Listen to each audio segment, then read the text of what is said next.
Good morning. Good morning. Welcome to this week's edition of Morning Coffee with Coach Courey. I am Coach Courey. I'm so honored to be here with you today. Thank you so much for your time. As always, we're going to dive right in. So make sure you've got your cup of coffee with you, have a notebook or maybe a Google document, whatever you like to take notes on. If there's a word or something that you may have a question on later, feel free to hit me up, or maybe just something that you want to do a little bit more research for yourself. Absolutely encouraged to do so. Do some research yourself, challenge my thoughts, my ideologies, and let me know what you're thinking, because I absolutely want to be involved in that conversation too. So with no further ado, so to speak, let's get started. The topic of today's podcast, I guess, is called Turning Down the Cookie, Controlling My Sugar Addiction. So I'll be the first one to admit to you that I am a huge sugar addict. It's definitely something that I've struggled with for quite some time, specifically probably since about college, just kind of not necessarily feeling like I have all the control that I want when it comes to sugar and carbohydrates. And then recognizing that as I study nutrition and chemistry and biology and all these things that go on with the human body, noticing that not only was that addiction absolutely valid, I'm learning why that it was and things that I can do now to help control that sugar addiction. So I have my notes on this side over here. If you happen to see me turning and looking, I'm always just making sure that I'm staying on track, not getting too into the weeds, and keeping us focused and not taking up too much of your time. So the first thing that I want to do when talking about my sugar addiction is kind of holler at this very special moment that I had just recently within about the past week. So I'll tell you a little story to set the stage. So lately, my fiance Greg and I have been going for about 6 days of a very strict diet, and then for one meal or almost one moment, there's one thing that we kind of give ourselves each week, and we're able to stay very disciplined with our diet because we always know that we have this one like sweet treat coming up. And so some things that we've done, we've actually been baking a little bit more here at home, and I think just kind of like taking control of the ingredients that are in there. At least I'm seeing all of the ingredients that are going into my baked good, and I know that I'm not using Crisco, I'm using butter and things like that. So we've definitely been doing some experimenting and a little bit more baking than we usually do to kind of satisfy that craving. And chocolate chip cookies have been on that menu. I make a killer banana cake, I'm not gonna lie, and I'm not afraid to toot my own horn. It's a special family recipe that nobody can have unless your last name either starts with Schaefer or maybe at one point started with Schaefer, or ended with Schaefer rather. So like super family, special family recipe there. So, of course we're inclined to do that. And I'll also say that we're gonna do that for our Thanksgiving. But anyway, so we've just been indulging a little bit on the weekend. It happens to be like a Saturday or a Sunday. Honestly, it's not even always every 6 days. It's actually been now on this like 7-day cadence where we're able to stay really disciplined. And I think that we're both kind of in the mind space of like, well, hey, like if we're both able to be this disciplined, like let's go for it and let's stay on track here. So that's been a huge focus for sure. So about every 6 or 7 days, we get that one thing. And just a couple weeks ago now, I think 2 weekends ago now, we were preparing for some friends to come over, and we knew that we were going to have a sweet treat. I talked Greg into making chocolate chip cookies, and so I'm preparing and kind of taking my shower and getting dressed and ready to go and all of this stuff. So I'm over in the bedroom, and Greg's over here in the kitchen, and he's throwing together the cookie dough. And so he comes into the bedroom towards me and has this like amazing spoonful of cookie dough. And so if you're a sugar addict like me and you're someone who has never turned down a spoonful of cookie dough in your life, maybe you've even dreamed of, your fiance or significant other entering the room with cookie dough. No, you know what I'm saying? It's just that's awesome, right? So I'm very blessed in so many ways. But anyway, so he comes on into the bedroom and he's bringing me this spoonful of cookie dough and has it like right up in front of my face. And something happened that's like never happened to me before. I have a moment of like objectivity. I'm like, like I can take that bite of cookie dough right now, and I can certainly eat cookies later because I know I'm going to eat cookies later. Or I could say, I'm okay with that right now. I'd rather save the cookie dough and just have 2 really big, warm, gooey cookies later, fresh out of the oven. And so for the first time in my life that I can literally remember, I turned down cookie dough in favor of, kind of saving it for later. And the win was absolutely, turning down the cookie dough and not going for that sugary treat in that moment. But the true win was creating that gap in between me and that thing that was tempting. And this is what I talk about with almost all of my clients. At some point, we have to understand our values and our goals.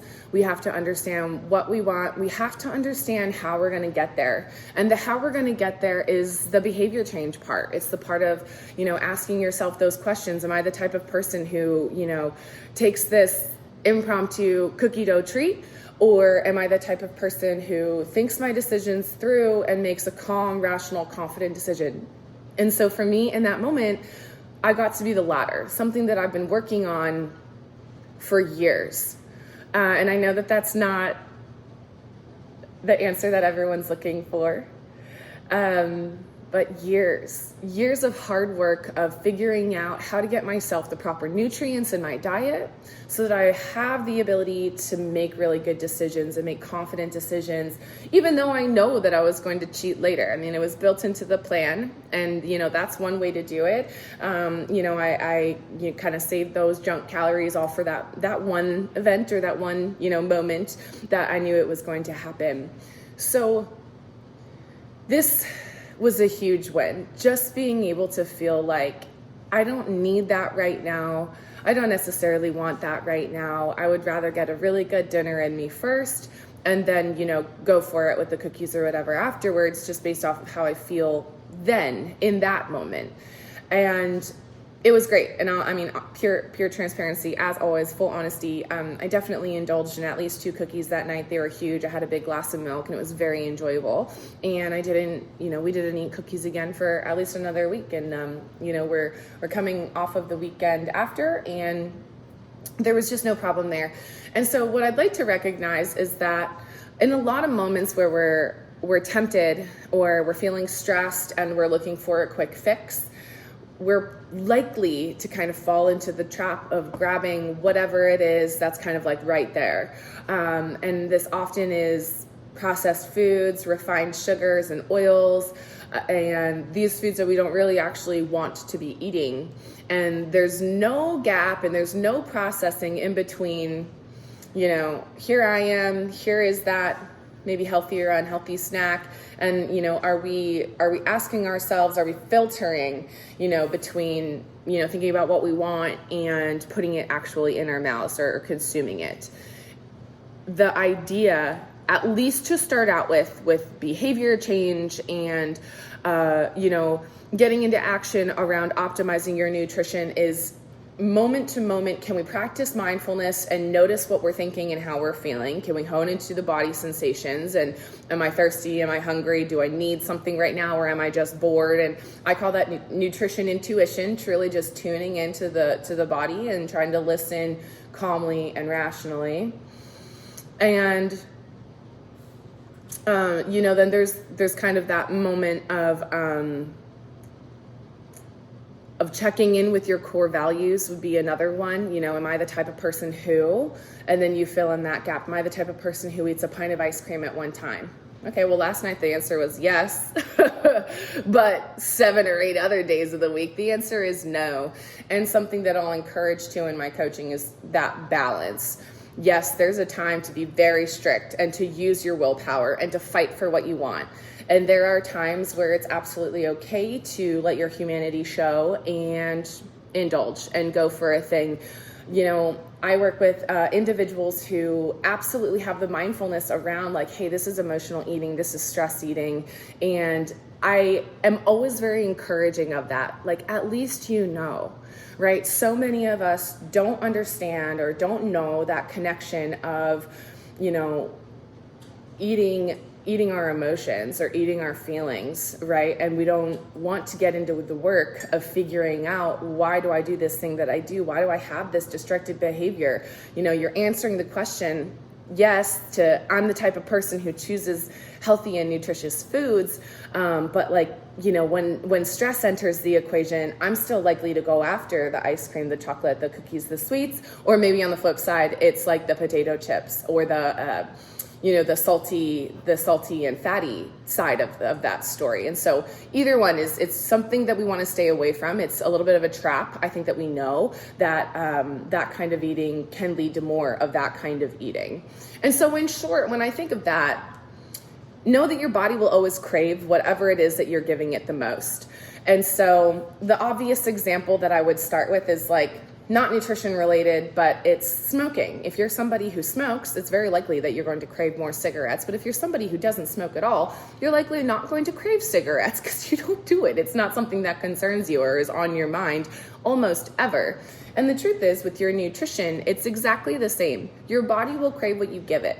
So as you dive into a diet or, your nutrition as eat meat and vegetables, nuts and seeds, some fruit, little starch, and no sugar. If we're following these guidelines, which really is just saying, hey, eat whole foods. The best thing you could do for yourself is eat whole, minimally processed foods. That's what we're looking for. As we dive into that diet, you're likely to start to crave those foods. You'll crave more vegetables and probably specific ones that you really, really like. You'll crave like crunchy bacon. You'll start to crave, a really high quality juicy steak, right at medium, or it's like, you know what I'm saying about that. A little bit red on the inside and not bleeding, but you'll start to crave really specific things that you've been giving your body. And so if we're giving it that junk, we're going to crave that junk, and it can really start to feel like this vicious cycle. And that's what we want to start to avoid. And that's where we want to focus. We want to focus on those behavior patterns, as that will be the most obvious and easiest place where we can start to change the narrative and implement behavior change.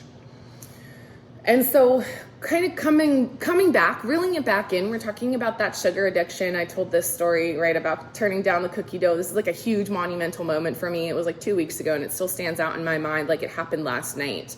There have been the backstory to the backstory here, and I think this is something that a lot of women can relate to, a lot of people in general can relate to, but women especially, because of societal pressures and things like that, we absolutely face. And sorry, gents, it's not like you don't, but I think we're aware that the pressure on women kind of takes the cake there. And so what this comes back to very much is that when your diet isn't truly fulfilling you, when you're not getting an appropriate nutrient profile, you're getting all of your vitamins and minerals, you're getting the right amounts of fat, carbohydrate, and protein in your diet. If we're not there, then we might feel desperation. We might feel like we're in survival mode as soon as we get hungry. If we're not getting what we want, or what our body wants, rather, if we're not truly, if our diet is not truly fulfilling, this variety of nutrients that we actually need when hunger hits, it feels more desperate. You'll feel hangry. Think about the words that you use to describe your hunger. And so I know that when my diet wasn't necessarily organized, or I didn't have like a nutrition strategy that I was executing, and this is something huge that I want to stress for you, for all of my clients. And if you're working with a nutrition coach already, what you want to be focusing on is a strategy that you can execute every day. Because the funny thing about your nutrition is that you have to eat every day. You have so many opportunities to make a good decision, but you also have a huge number of opportunities to make a very poor decision. What's worse is not paying any mind to that decision, being almost a robot where you're just doing what you did yesterday because that's what you did yesterday, or something like that. Now, what you have going on in a diet like that is frankly what we're shooting for, but in terms of the choices, we need to elevate those choices. So what do I mean? Okay, if you're able to get through your day without ever having to think about what you're eating, I think that that is the ultimate goal. But if your diet consists of processed foods, refined sugars, seed oils, meat substitutes or something like these foods that we know are not good for the body, they're not literally good for you on a cellular level. These processed foods and refined sugars can prevent cell-to-cell communication. So your functional unit of your body, let's get nerdy here for a quick second, and this isn't even that nerdy. The functional unit of your body is just a cell, right? It's a cell. There's a nucleus, there's some fluid in there, there's mitochondria in there. Oh my gosh, there's lysosomes in there, all those organelles, right? We all learn the organelles in biology or whatever. So the functional unit of your body is a cell.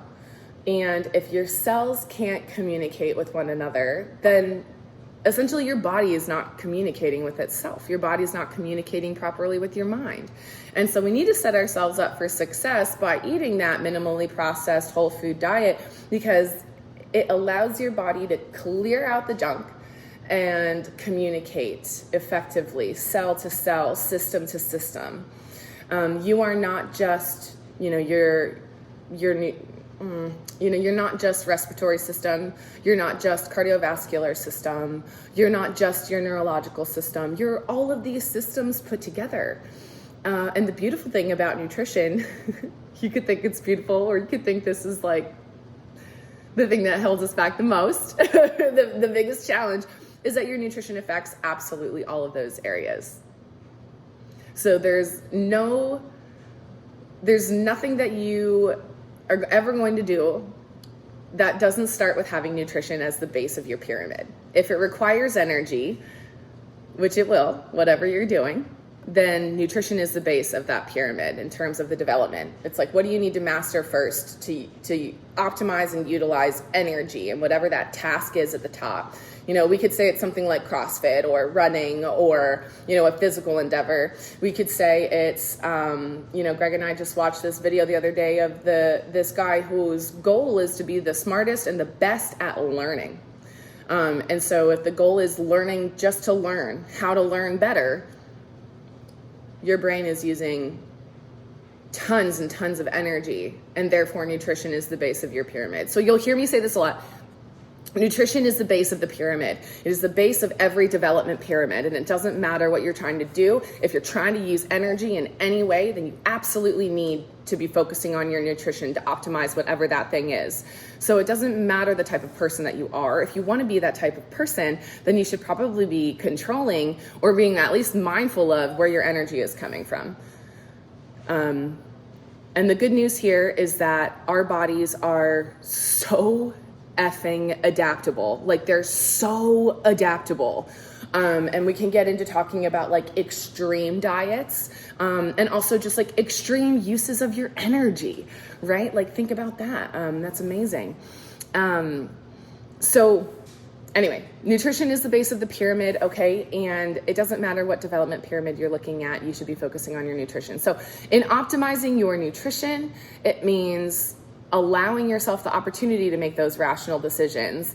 And it means holding on to your power in situations where in the past maybe you've let go of your power. If you can control what you can control, then you are in control of your power. And how does this relate to nutrition? Because now I'm taking a little bit of a left turn or a right turn here. I'm diverging just a little bit from the path, but stay with me.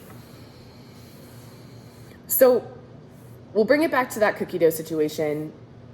An external force brings me the opportunity to cheat my diet and indulge in something that maybe I wasn't planning on indulging in. And I'm able to create a moment of space where I get to decide if I'm the type of person who kind of impulsively just like goes for that sugary treat, or am I the type of person who thinks it through, makes a rational decision, and therefore harnesses and holds on to my power.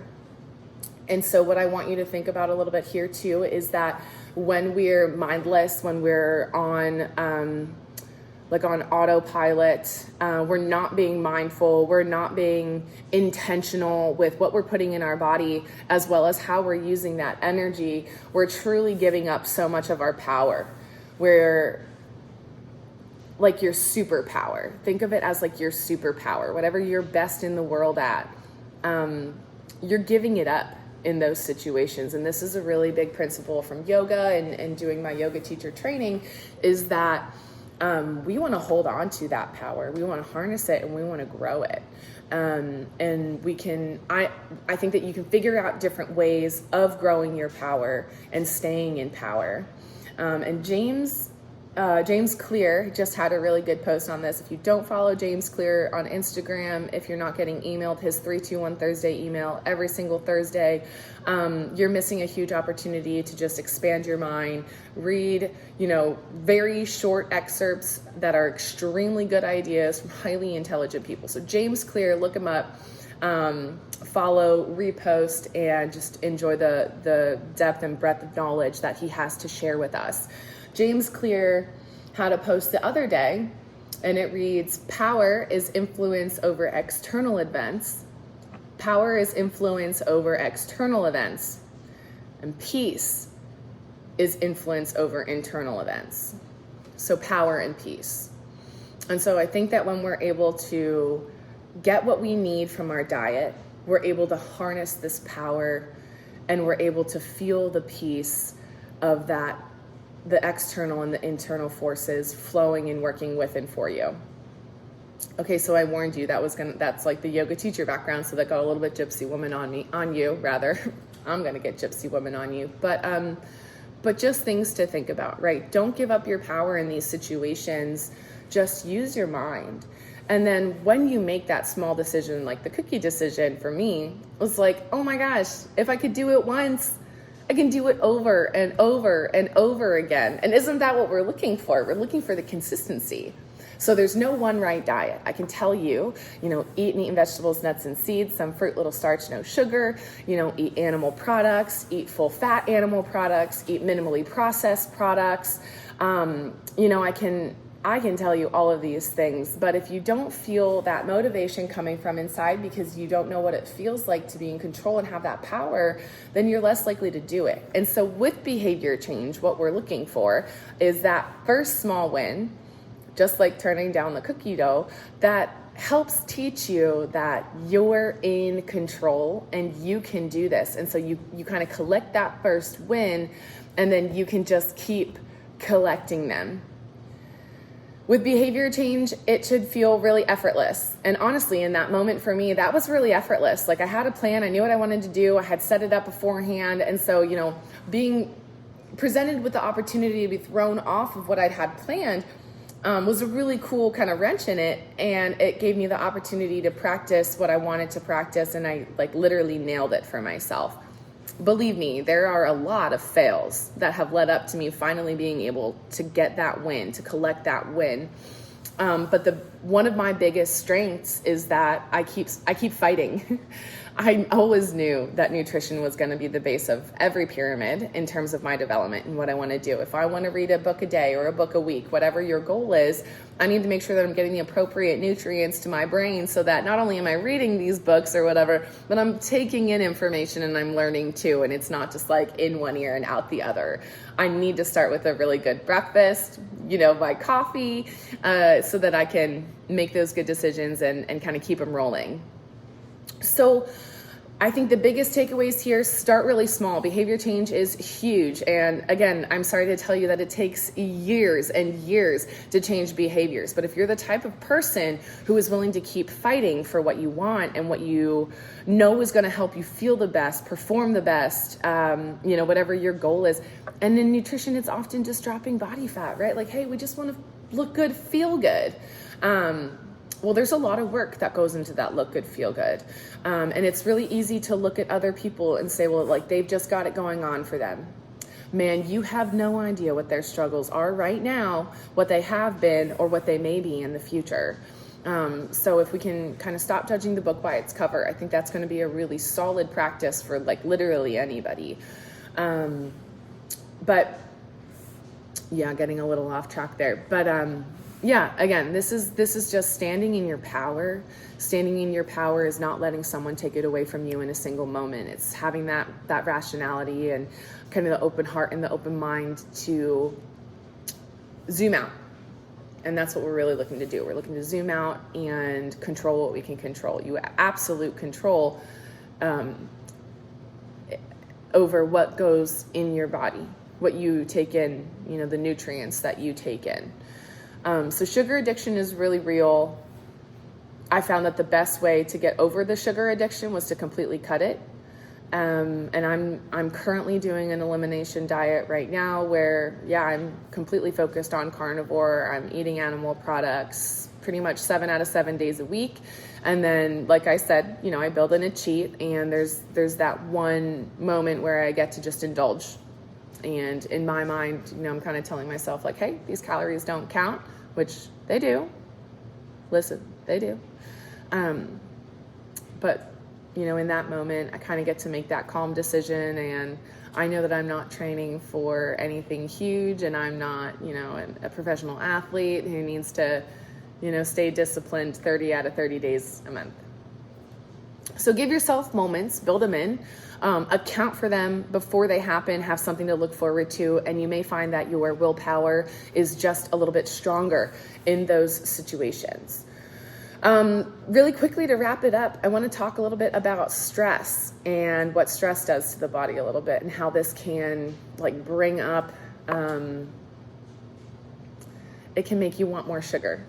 It can just make you want more sugar. Okay, so stress, when we stress out, the basic hormone that that our body starts producing and secreting is cortisol. And cortisol, it makes you hungry, and it makes you crave sugar and carbohydrates. And so we're all going to get stressed. There's that's going to happen. We know it. We're all going to get stressed. And so things to think about that are very important in terms of controlling, those cravings, and your sugar intake. One, keep around what you want to eat.